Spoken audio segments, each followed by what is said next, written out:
أعوذ بالله من الشيطان الرجيم بسم الله الرحمن الرحيم ذلك الذي يبشر الله عباده الذين آمنوا وعملوا الصالحات قل لا أسألكم عليه أجرا إلا المودة في القربى ومن يقترف حسنة نزد له فيها حسنا إن الله غفور شكور صدق الله العظيم.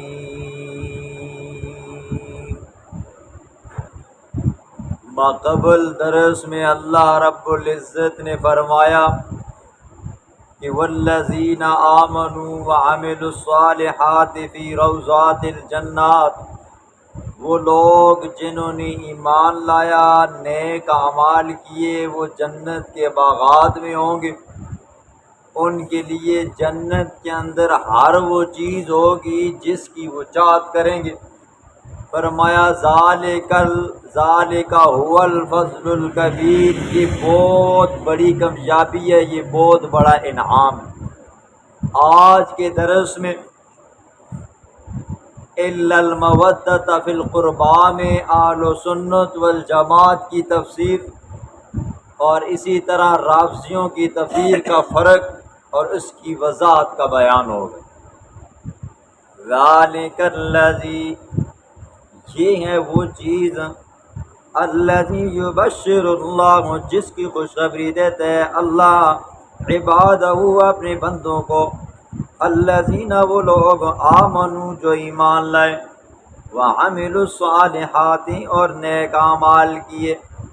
قل، کہہ دینا میرا قل محمد الرسول اللہ، لا اسألکم علیہ اجرا، نہیں میں مانگتا تم سے اس واعظ و نصیحت کے اوپر، اس تبلیغ کے اوپر، اجرن، کوئی مزدوری، کوئی پیسے، الا المودۃ فی القربی، مگر دوستی قرابت میں، ومن یقترف، اور جو کمائے بلائی، ومن یقترف، اور جو کمائے حسنۃ بلائی، نزد لہ فیہا حسنا، ہم اضافہ کریں گے اس کے لیے اس نیکی کے اندر بڑھا چڑھا کر. ان اللہ غفور شکور، بے شک اللہ رب العزت غفور، بخشنے والا ہے، شکور، بڑا قدردان ہے. اس آیت میں اللہ رب العزت نے ایمان والوں کو خوشخبری دی کہ یہ وہ چیز ہے کہ جس کے ذریعے اللہ اپنے بندوں کو خوشخبری دیتا ہے. کون سی چیز ہے؟ اللہ پر اور اس کے پیغمبر پر ایمان لانا، پھر ایمان لانے کے بعد اپنی زندگی کو شریعت کے مطابق گزارنا، اعمال صالحہ کرنا، نتیجے میں اللہ کیا کرے گا جی؟ جنت عطا فرمائے گا. تو یہ خوشخبری ایمان والوں. اس کے بعد اللہ نے فرمایا میرے محبوب اپنی زبان اطہر سے اعلان کر، لا اسألکم علیہ اجرا، اوے لوگو، میں یہ جو واعظ و نصیحت آپ کو کرتا ہوں، یہ جو دعوت و تبلیغ میں آپ کو کرتا ہوں، یہ رب کا قرآن میں جو آپ کو سناتا ہوں، تمہیں میں بتوں سے نکال کر رب کا بندہ بنانے کی کوشش کرتا ہوں، اس پر میں تم سے کوئی مزدوری نہیں مانگتا، اس پر میں تم سے کوئی اجر نہیں مانگتا ہوں، اس کے اوپر میں تم سے کوئی معاوضہ نہیں مانگتا ہوں. ہاں بات مان لو یار، اگر مانتے ہو تو ٹھیک ہے، اگر نہیں مانتے تو کم از کم الا المودۃ فی القربی، قرابتداری کا تو لحاظ کر لو جی. حضور صلی اللہ علیہ وسلم کی قریش کی تقریباً ہر شاخ کے ساتھ رشتہ داری تھی. حضور نے شادیاں زیادہ ایک اس وجہ سے بھی کی تھی کہ تاکہ لوگ زیادہ سے زیادہ اسلام کی طرف آ جائیں. ایک بندہ ہے مثلا یہاں کا رہنے والا ہے، وہ چاہتا ہے کہ بھئی میرے بازو کھلے رہیں جی، میری ہر جگہ پہ دعا سلام رہے.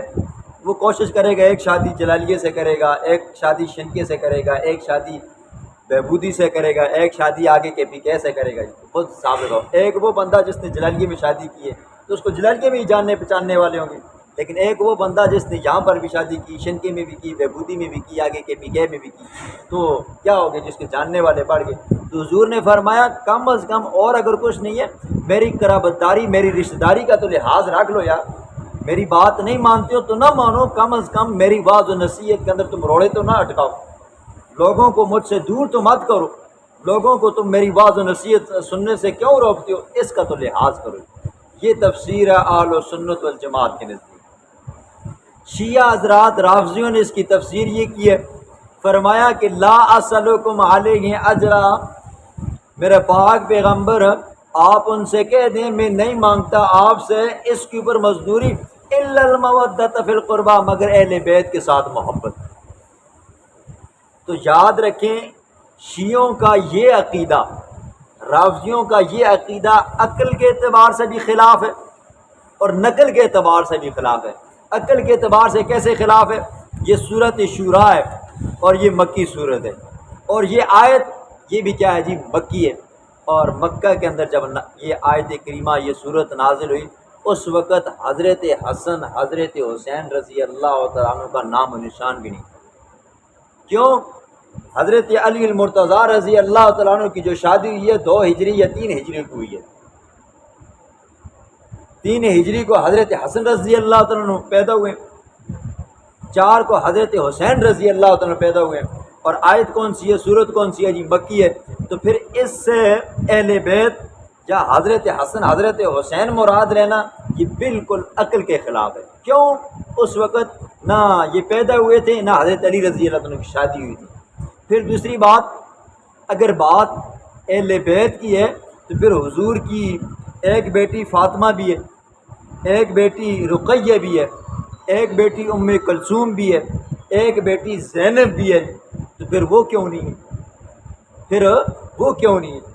یہ بات یہاں سے پتہ چلا کہ شیعوں کا یہ مسلک کہ الا المودۃ فی القربہ سے مراد اہل بیت ہے، یہ عقل کے خلاف ہے. عقل اس بات کو نہیں مانتی، نقل کے بھی خلاف ہے.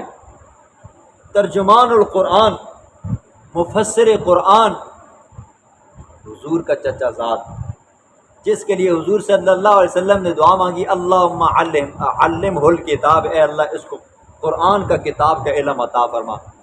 حضرت عبداللہ بن عباس رضی اللہ تعالیٰ اس آیت کی تفسیر کرتے ہیں. خود صاحب لگائیں جی یہ بھی کیا ہے جی اہل بیت میں ہے. حضرت عباس چاچے ہیں، یہ بھی اہل بیت میں ہے. اور ان کا بیٹا یہ بھی کیا ہے جی رشتہ داروں میں آتا ہے. اگر اہل بیت مراد ہوتے تو یہ بھی بیچ میں آتا.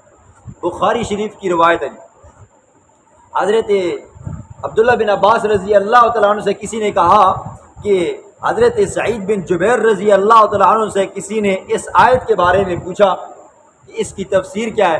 تو حضرت سعید بن جبیر رضی اللہ تعالیٰ عنہ نے اس کی تفسیر یہ کی ہے کہ الا المودۃ فی القربہ سے مراد اہل بیت کی محبت ہے. تو حضرت عبداللہ بن عباس رضی اللہ تعالیٰ نے فرمایا سعید بن جبیر نے اس میں عجلت سے کام لیا، جلدی سے کام لیا. اس سے اہل بیت مراد نہیں ہے، بلکہ کیا ہے جی اس سے اللہ اپنے پیغمبر کو یہ بتانا چاہتا ہے.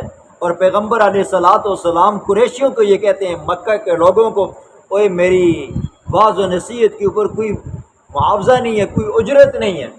ہاں اگر کم از کم بات نہیں مانتے تو میری بات کو روکو. تو نہیں رشتہ داری کا تو لحاظ رکھو. میری آپ کے ساتھ رشتہ داری ہے، میری چاچیاں، بعض چاچیاں میری کس خاندان سے ہیں جی، بعض میری پھوپھیاں کس خاندان، پھوپھی کس خاندان سے ہے، میں نے شادی فلاں فلاں کنبے قبیلے سے کی ہے. تو کم از کم اپنی بیٹیوں کا لحاظ رکھو، تو کم سے کم مجھے واعظ و نصیحت کرنے دو. اس سے مراد کیا ہے جی حضور صلی اللہ علیہ وسلم کی قرابت ہے. یہ تفسیر کی ہے مفسر قرآن نے. اسی طرح امام مجاہد رحمہ اللہ، امام راضی رحمہ اللہ، روح المعانی، تفسیر ابن کثیر، امام راضی وغیرہ وغیرہ تمام مفسرین فرماتے ہیں الا المودۃ فی القربہ سے مراد حضور کی قرابت مراد ہے. رشتہ داریاں مراد ہیں کہ کیا کرو جی آپ میرے واعظ و نصیحت کے اندر روڑے مت اٹکاؤ. اگر نہیں بات ماننی تو کم از کم اپنی رشتہ داری کا لحاظ رکھ لو یار. اور جس طرح بندے نے کسی خاندان میں شادی کی ہو نا جی، تو اس کو تنگ کرنے پہ آ جائیں، کم از کم اگلا وہ کیا کہتے ہیں جی، وہ کم سے کم میرا خیال نہ کرتے، کم از کم اپنی بہنوں کا خیال کر کے نہیں یار. اگر آپ میری واعظ و نصیحت کا خیال نہیں کرتے ہو تو کم از کم جن جن کے ساتھ میری قرابت داریاں رشتہ داریاں ان کا تو تم لحاظ رکھو. یہ اس کی تفسیر ہے. پھر دیکھیں جی کتنا بڑا ظلم ہے. کہتے ہیں کہ اہل بیت سے مراد حضرت مائی فاطمہ تو زہرا رضی اللہ تعالیٰ نے، حضرت علی المرتضیٰ رضی اللہ تعالیٰ نے، حضرت حسن حضرت حسین ہے.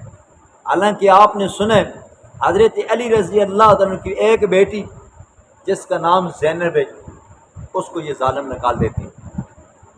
دوسری بیٹی ام کلثوم جس کے شوہر کا نام فاروق اعظم ہے اس کو نکال دیتے ہیں. اسی طرح حضرت علی رضی اللہ تعالیٰ کے ایک اور بچہ بھی تھا جی جس کا نام محسن تھا، جو بچپن کے اندر کیا ہو گیا تھا جی، فوت ہو گیا. یہ مائی فاطمہ تو زہرا رضی اللہ تعالیٰ عنہا سے حضرت علی رضی اللہ تعالیٰ کے 5 بچے تھے. لیکن نہیں، پھر اتنا ظلم کرتے ہیں. حضرت حسن جو سب سے بڑے ہیں اس کا تذکرہ چھوڑ دیتے ہیں، اور حضرت حسین رضی اللہ تعالیٰ کو اس انداز میں پیش کرتے ہیں کہ بس سب کچھ کیا ہے جی یہی ہے. یاد رکھیں اہل بیت کے ساتھ محبت یہ اور ہے جی، لیکن یہاں پر آیت کے اندر جو تفسیر ہے یہ اور ہے. اہل بیت کی تفسیر اور وضاحت 22ویں پارے میں انما یرید اللہ لیذھب عنکم الرجس اہل البیت، وہاں پر آپ نے تفصیلاً سنی ہے. اہل سنت والجماعت کا مسئلہ کیا ہے جی اہل بیت کے ساتھ محبت کا؟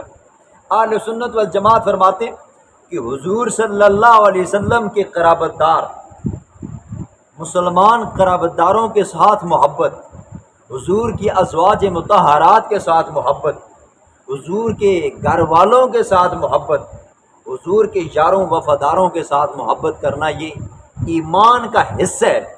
جن کو حضور کے صحابہ کے ساتھ، جن کو حضور کی آل و عیال کے ساتھ، جن کو حضور صلی اللہ علیہ وسلم کے قرابت داروں کے ساتھ محبت نہیں ہے وہ ایمان ہی نہیں ہے، اس کے اندر ایمان ہی وہ بے ایمان ہے.